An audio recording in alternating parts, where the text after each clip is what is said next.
নমস্কার বন্ধুরা, রঙিন আগ্রাতে আপনাদের সবাইকে স্বাগত। আজ আমি আগ্রায় ফিরে যাব। মনটা ভীষণ খারাপ। এই যে মায়ের বাড়ির সামনেটায় ব্যাগ গোছানো হয়ে গেছে, তৈরি হয়ে গেছি। এই দেখুন 3টে ব্যাগ হয়েছে, চলে যাব। মনটা ভীষণ খারাপ। চলে এসেছি, ট্রেনে বসে পড়েছি। হাওড়ায় যাচ্ছি, বিকাল 5টার সময় ট্রেন। এখন দুপুর 1:30 বাজে। মনটা ভালো লাগছে না একদমই, কিন্তু যেতে হবে, কিছু করার নেই।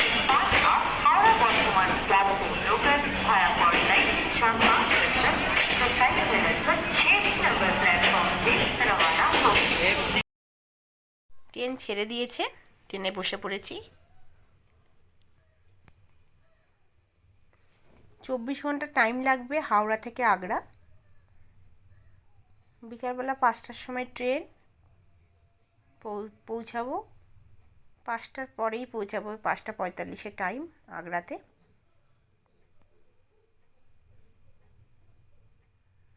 এখন হাওড়া পেরিয়ে গেল।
আগ্রায় চলে এসেছি ট্রেন।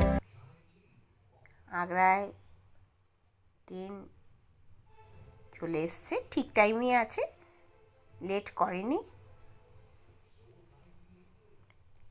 আর ভিডিওটা আসার পর আর বানানোর মতন কোনো ইচ্ছাই ছিল না।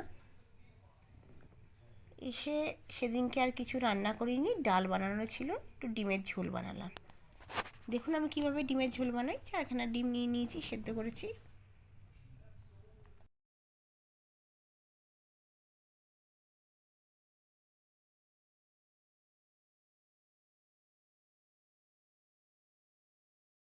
সামান্য নুন, হলুদ আর লঙ্কার গুঁড়ো মিশিয়ে দিলাম। মাখিয়ে নেব ডিমটাকে। একদম সিম্পল ডিমের ঝোল করব। কলকাতা থেকে আসার পর ভীষণ মনটা খারাপ লাগে। যখন আগ্রা থেকে যাই কলকাতায় ভীষণ মনটা ভালো লাগে, কিন্তু কিছু করার নেই। 3 বছর পর প্রায় গেলাম এবারে কলকাতায় মায়ের কাছে। ছেলেদের স্কুল যাওয়া হয় না, ছেলেরা যেতে চায় না একদম। এখানে ওদের খেলার সাথী রয়েছে, বন্ধুরা রয়েছে, ক্রিকেট খেলে।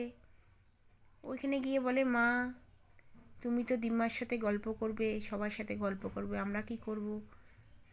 ওখানে কেউ বন্ধু নেই আমাদের, শুধু কি টিভি দেখব? একদম যেতে চায় না। তুমি যাও, ঘুরে আসো। যখন ছোট ছিল নিয়ে যেতাম, তারপর আস্তে আস্তে বড় হলো। একদমই গরমকালে মে মাসে বলি চল, তোদের স্কুল ছুটি পড়েছে, যেতে চায় না, ভীষণ গরম কলকাতাতে। যাই হোক, আমি সর্ষের তেল কড়াইতে দিয়ে দিয়েছি, একটু গরম মশলা দিয়ে দেবো, একটু জিরে, লবঙ্গ, এলাচ, দারুচিনি, দিয়ে দেবো, 1 থেকে 2 সেকেন্ড রাখবো। তারপরে পেঁয়াজ কুচি দিয়ে দেবো, 2টো পেঁয়াজ কুচিয়ে নিয়েছি।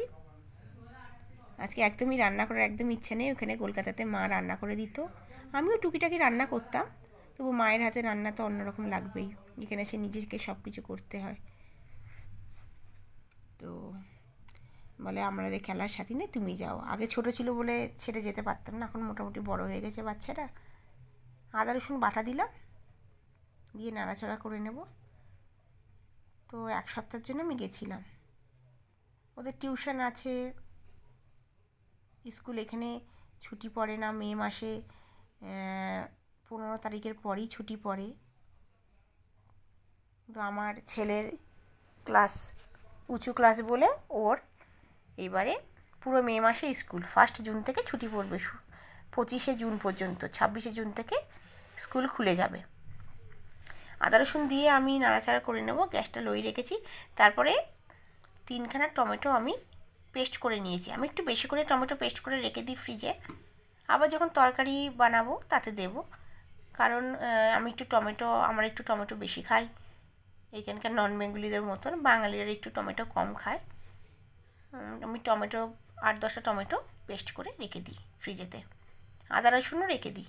এবার আমি লঙ্কার গুঁড়ো দেবো, মানে কাশ্মীরি মির্চ দেবো আধা চামচ, হলুদ দেবো অল্প আধা চামচ, ধনে গুঁড়ো দিলাম 1 চামচ, জিরে গুঁড়ো ভাজা জিরে গুঁড়ো করে রেখে দিই ওটা দিলাম 1 চামচ, 1.5 চামচ দিয়েছি, একটু জিরে গুঁড়োটা বেশি দেবো ডিমের ঝোলেতে। আর নুন দেবো, সব দিয়ে নাড়াচাড়া করে নেব। আমরা আলু দেবো না, আলু ছাড়াই মাখা মাখা করে ডিমের ঝোল করব। ডাল আর বেগুন ভাজা আমি আস্তে আস্তে আমার বর বানিয়ে রেখেছিল, ডাল আর বেগুন ভাজা। তো আমি বললাম ঠিক আছে আমি এসে ডিমের ঝোল করব। ডিমটা সেদ্ধ করে রেখে দিয়েছিল, যা হোক এবার নাড়াচাড়া করে নেব। আসার পর ট্রেনের খাবার, আমি তো ট্রেনের কিছু খাই না, মুড়ি চানাচুর শুকনো বিস্কুট, তারপরে ওখান থেকে কলকাতা থেকে বাপুজি কেক কিনেছিলাম, ভীষণ ভাল লাগে বাপুজি কেক, ছোটোবেলার কথা মনে পড়ে যায়, আগে প্রায়ই খেতাম ছোটোবেলায়। 4খানা বাপুজি কেক কিনেছিলাম, গাড়িতে বসে 2টো খেয়েছি, 2টো নিয়ে এসেছি। সেই আগের মতন বাপুজি কেকের সেই স্বাদ নেই, প্রায় কম করে 10 বছর পর আমি খেলাম এই বাপুজি কেকটা, কিন্তু কোনো আগের মতন সেই স্বাদ নেই। এবার জল দিয়ে দেবো, জল অবশ্যই গরম জল দেবো, তারপর ডিমটা দিয়ে দেবো, জল ফোটার পর উপর থেকে ধনেপাতা দিয়ে দেবো। আপনাদের যদি আজকের ভিডিওটা ভালো লেগে থাকে তাহলে অবশ্যই সাথে থাকবেন বং ইন আগ্রাতে, অবশ্যই লাইক করবেন, শেয়ার করবেন, সাবস্ক্রাইব অবশ্যই করবেন, কারণ আপনারা সাবস্ক্রাইব করলে তবেই আমার চ্যানেলটা এগিয়ে যাবে। ওপরে থেকে ধনেপাতা একটু গরম মশলাও দিয়ে দেবো। দেখুন একটু মাখা মাখা করে ডিমের ঝোলটা বানালাম, আজকে আর বেশি কিছু রান্না করলাম না। চলুন আপনাদের আবার দেখা হবে পরের ব্লগে, ধন্যবাদ।